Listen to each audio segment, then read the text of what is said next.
kuko uko wakora kose ntabwo uzagira amahoro uw'iwanyu yaraye hanze. Ndabasuhuje abateze amatwi Olivier MTV. Yari ibaye iminsi myinshi cyane tutabonana, ariko tuba turi muri byinshi turi gutegura. Uyu munsi rero twagize amahirwe yo kugira umutumirwa w'ingenzi cyane ukomeye muri community yacu. Nagiraga ngo tumuhereze mikoro abanza twibwire mbere yuko twimbika mu kiganiro neza. Ndagushimiye kuri ubu butumire. Amazina yanjye ni Amini Innocent, nongeraho na Yuhi. Nkaba ntuye hano mu ntara ya Queensland mu mujyi wa Brisbane. Nkaba ndi hano nk'uhagarariye abakongomani bavuga ururimi rw'ikinyarwanda, KSC, Kinyarwanda Speaking Congolese Community. Urakoze Amini, urakoze cyane kutwibwira, ndetse nibaza ko hari n'abandi benshi baba batakuzi, ariko nkurikije community tubamo hano abenshi bamaze gusobanukirwa uwo uriwe. So iyo uvuze community y'abakongomani bavuga ururimi rw'ikinyarwanda, ubwo ni hano mu mujyi dutuyemo cyangwa se ni muri rusange no mu yindi mijyi itandukanye? Nibyo, icyicaro gikuru kiri hano muri Queensland, ariko dufite abanyamuryango bacu batuye mu zindi ntara zitandukanye. Ubu rero mu gikorwa mu byo turimo turi gutegura, ndi kuvuga muri rusange kuri bavuga ururimi rw'ikinyarwanda, by'umwihariko bava muri Nord Kivu, Masisi na Rucuru. Igikorwa nabonye turi gutegura twese hamwe, community z'abakongomani bavuga ikinyarwanda ndetse n'abo muri Sud Kivu, abanyamurenge bene wacu. Icyo ni igikorwa kimeze gute? Turagira ngo utubwire muri rusange bihagaze gute, icyo gikorwa kizaba ryari, hakenewemo iki? Nk'uko nabivuze mbere, ni igikorwa turi gutegura mu huriro rya za community ebyiri zifatanyije kandi duhuje ikibazo kimwe. Twebwe tuvuka muri Nord Kivu na bene wacu bavuka muri Sud Kivu, aribo abakongomani bo mu bwoko bw'abanyamurenge. Natwe tuvuka muri Nord Kivu, tuvuga ururimi rw'ikinyarwanda. Ni igikorwa turi gutegura kizaba tariki 29, reka nongere mbivuge, 29 z'ukwezi kwa gatanu, muri 2026. Icyo ni igikorwa kizabera Canberra. Ni igikorwa cy'urugendo rw'amahoro, niko ngewe ndi kubivuga, kugira ngo iyo hajemo imyigaragambyo abenshi babyumva ukundi. Ni urugendo rw'amahoro turi gutegura, tuzabera mu mujyi wacu mukuru wa politiki wa hano muri Australia, rwo kuvuga ibibera iwacu, akarengane tugirirwa, impamvu turi hano, abandi bari hanze, icyo dukeneye mu gihugu cyacu. Niyo message dushaka kuzajyana ku buyobozi bukuru bwa Australia ndetse na za ambasade zaba zihari. Hari akantu ngarutseho, uvuze ngo ijambo ngo ry'imyigaragambyo. Akenshi iyo uvuze imyigaragambyo, nk'uko nawe numvishe udashaka kubivuga muri ubwo buryo, cyane cyane abantu bakuze, ababyeyi bacu, hari ukuntu babyumvamo ibindi bintu, bakumva imirwano, guterana amabuye cyangwa se no kurasana, nabyo bari igihe bashobora kubitekerezaho. Ese nk'umubyeyi wicaye mu rugo, umukecuru n'umusaza bageze mu zabukuru, iki kintu ntibashobora kucyumva, akacyumva mu bundi buryo, akavuga ati se abana bacu ntibashobora kuba bagiye kwishora mu bintu bishobora kubagiraho ingaruka zitari nziza? Wabasobanuriye iki ko icyo gikorwa ibyo byose bitazabaho? Urakoze cyane kugaruka kuri icyo, dore ko ari cyo mu bitekerezo, mu myigaragambyo dusanzwe turebera mu bindi bihugu. Ibi nabihinduye mu nyito yitwa urugendo rw'amahoro. Bivugitse ko birateguwe, byasabiwe uburenganzira muri iki gihugu turimo, kandi bikaba bireba buri muntu wese warengera ubwoko bwe buri kurengana, warengera uwo ari we wese, kurengera gakondo yawe. Bireba umwana, bireba umukuru, bireba umumama, bireba umusaza. Nk'ibi ntaho bihuriye n'idini. ubyumva byo wese rero yumve ko ari igikorwa kimureba. Umutekano urahari, ni urugendo rw'amahoro, nta mabuye azaba arimo. Umutekano w'iki gihugu warabimenyeshejwe, abayobozi b'igihugu barabimenyeshejwe, aho tuzagenda, inzira tuzacamo irateguwe. Idini waba usengeramo uba ugomba kubyumva ukarengera ubwoko bwawe. Ku bamama bacu rero, ababyeyi bacu, icyo nababwira ni ibintu biteguwe, biri mu nzira igaragara, ntabwo ari ya myigaragambyo y'amabuye cyangwa guhagarara mu mihanda ngo imodoka ze kugenda. Oya, turi mu mahoro, tuzataha mu yandi. Ukoze cyane Amini ku busobanuro duhaye. Ukurikije se ubu ngubu ntekereza ni igikorwa tumazemo iminsi dupostinga ku mbuga nkoranyambaga, twohereza mu magroupe atandukanye dusangiye nk'abanyamuryango.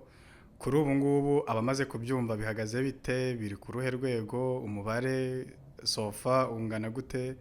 Dufite icyizere cy'uko abantu bazabyitabira, dore ko hadasigaye n'igihe kinini kugira ngo icyo gikorwa nyirizina kibe.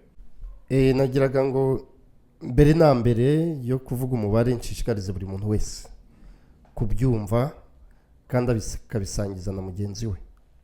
Uko wabikora kose, wabinyuza ku mbuga nkoranyambaga aho twese duhuriye, wahamagara mugenzi wawe kuri telefone, uwo muturanye wamusura mukabiganira.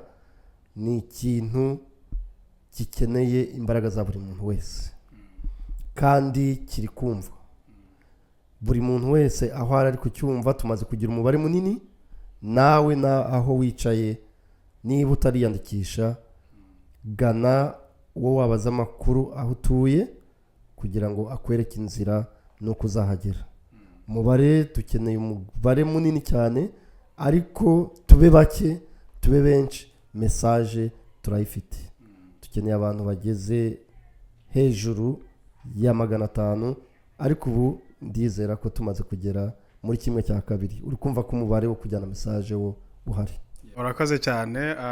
Ugarutse ku kintu uti babe benshi babe bake, ni igikorwa kigomba gukorwa kuko tugomba kubikora uko byagenda kose kuko ni ibyacu, kandi ntekereza ko nabo bose bashaka kutabigira ibyabo, nabo bagomba kubigira ibyabo, ari nazo nshingano zacu twebwe nka bamwe mu bayobozi bahagarariye muri iki gikorwa, ndetse nawe muyobozi mukuru tugomba kubimenyekanisha. Ndahita nibaza ikibazo, ese ko Canberra ku cyicaro gikuru cya Australia kari kure, ese ku bintu bijyanye n'ingendo abantu bashobora kwibaza ati ese naho nakwiyandikisha nzagenda gute? Ese ibyo bintu birateguye ko abantu ari benshi, ku mubare munini bashobora no kuba bazagenda, nyine uko bivuze 1/2 amaze kwiyandikisha, ingendo bihagaze gute? Reka nongere ngaruke ku ngendo. Ndabivuga, turanabisobanura mu biganiro tugira. Uko dutuye hano muri Australia ni nini, ariko icyo dukeneye ni ugutanga amakuru, ni communication. Ukabaza icyo udasobanukiwe, tukakurangira tukakubwira ugana kugira ngo ibyo byose ubisubizwe. Nasaba buri muntu wese kugira amatsiko yiho bizabera, kugira amatsiko yo kubaza amakuru ku ngendo. Hari nk'abazagenda mbere, abayobozi bari muri iki ni timu nini, ariko twateganyije n'imodoka zizava mu state hose. Ni amafaranga atakubuza kujya mu rugendo. Buri ntara cyangwa mu mujyi harimo umuyobozi yateganyije bisi izatwara abantu. Hari abazatwara amasaha 12 nko muri Queensland, Sydney bazatwara amasaha 2, n'abandi bose. Ingendo zirateganyijwe, ahubwo icyo dukeneye buri muntu wese abaze icyo ashaka gukora muri iki gikorwa, ariko ingendo zirateganyijwe rwose, dufungure buri muntu wese. Urakoze cyane Amini kumara impungenge abantu ko ingendo ziteguye. Ndashaka kugira ngo witse, urumva mu by'ukuri communauté z'abakongomani bavuga ikinyarwanda turi benshi, ndetse n'abavandimwe bacu baturuka muri Sida mu bwoko bw'Abanyamulenge nabo ni benshi, ariko ugasanga hari nka wa muntu wicaye aho ngaho agashaka kwigira ntibindeba. Ese nk'uwo muntu uri kwigira ntibindeba kandi iki gikorwa twese ari icyacu, ndashaka mu by'ukuri ube wabagenera nk'ubutumwa abo bantu, cyangwa se wabasaba icyo abantu bashaka kwerekana ko ibyo bikorwa atari ibyabo kandi buri wese iki gikorwa kimureba. iki gikorwa ni icya buri muntu wese, kuko iyo wavutse uba ufite umuryango wavutsemo. Kuvuga nubwo bwose turi hano dufite imiryango yacu iri kurengana, iri hariya hakurya yagezweho n'izo ngaruka. Wowe rero aho waba uri hose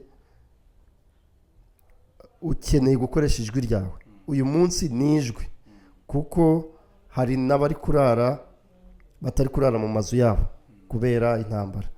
Dufite abari ku murongo wo dushakira amahoro, abo bose bari kunyagirwa.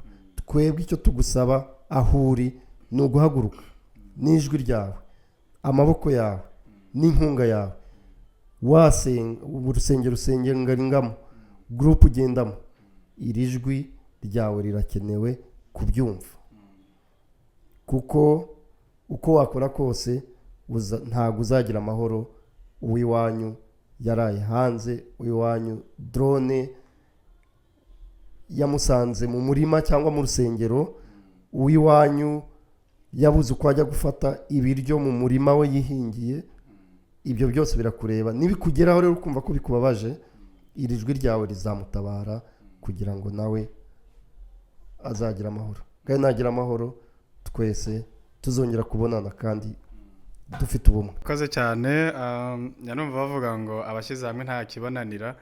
Iki gikorwa tugiye gukora si twe ba mbere, si natwe ba nyuma.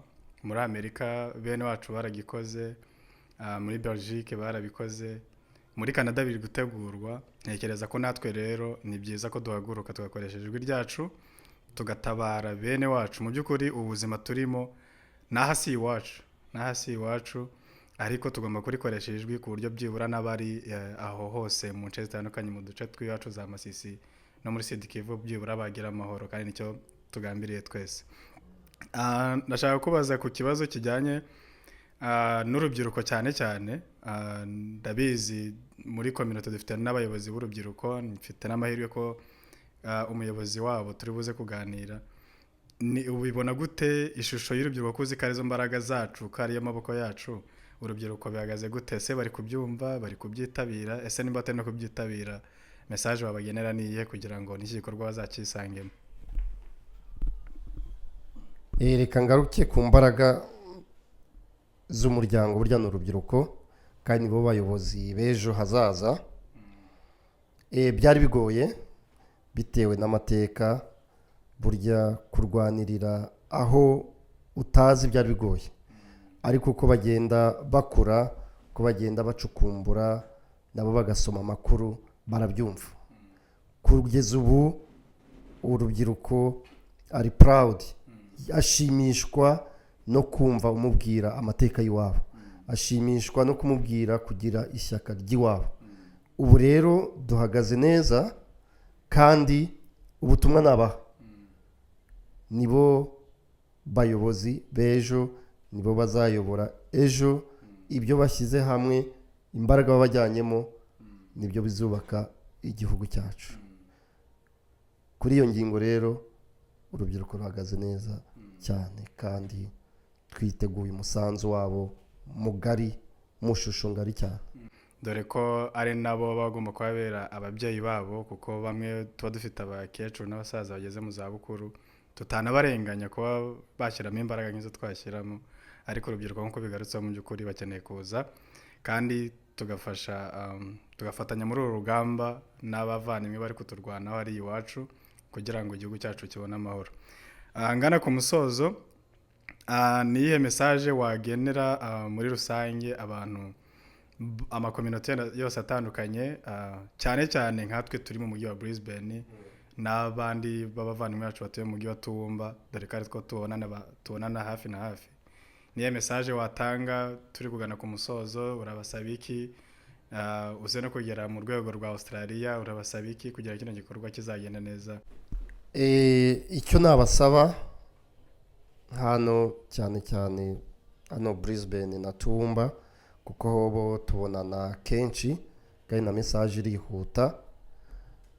Niba wiyumvamo ubwenegihugu bwawe, niba wiyumvamo ko hari babyara bawe, barumuna bawe, ba so wanyu, ba nyogosenge, bamwe bari ku rugamba rw'amahoro, abandi bakaba bari kurara hanze batabiteguye, bashobora kurara mu nzu uyu munsi ejo bakarara hanze, message naguha wowe uri bwumve iki kiganiro ni ugufata kuba uwa mbere mu kumva iki kintu mu mutima wawe, aho usengera, ikintu kireba idini, imyumvire yose waba ufite, hakenewe imbaraga zawe.